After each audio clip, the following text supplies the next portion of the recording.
China's Demographic Catastrophe, the Greatest Man-Made Disaster of the Century Part 1. This is Jersey's news commentary channel. In 2025, China officially announced that the number of births for the year was 7.92 million, with a total fertility rate of 0.98 at historic low. During the height of the Qianlong era, China's population was about 150 million, and annual births were around 7 million, roughly the same as today. Yet the population base then was nearly 10 times smaller than it is now. This demographic avalanche is neither a natural transition nor a cyclical economic phenomenon. It is a national-level catastrophe, jointly manufactured by power, policy, ideology, and departmental interests. From the 1970s to the 1990s, China forcefully implemented family planning.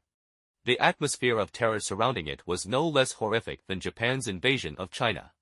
What is laughable is that the internal decision-making behind this so-called basic national policy was orchestrated by a group of clowns, family planning authorities, in collusion with unscrupulous figures in academia, systematically amplified narratives of population crisis and population explosion, portraying China's demographic future as a catastrophe in which loss of control would mean national ruin.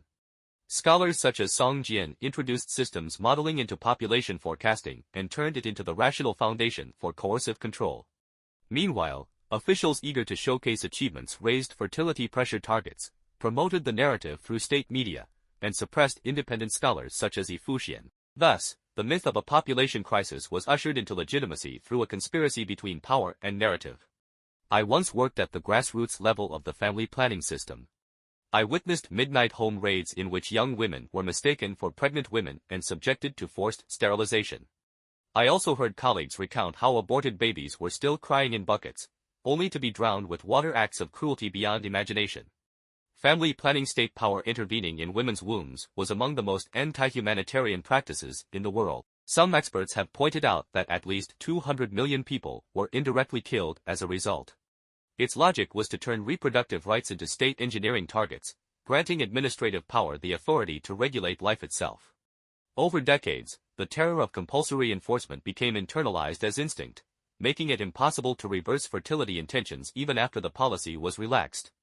Especially in recent years, with economic depression, business collapses, and tsunami-like unemployment, hundreds of millions have been left without secure livelihoods. Remaining unmarried and childless has become a rational choice for an entire generation. Old scars layered with fresh wounds have made the avalanche irreversible.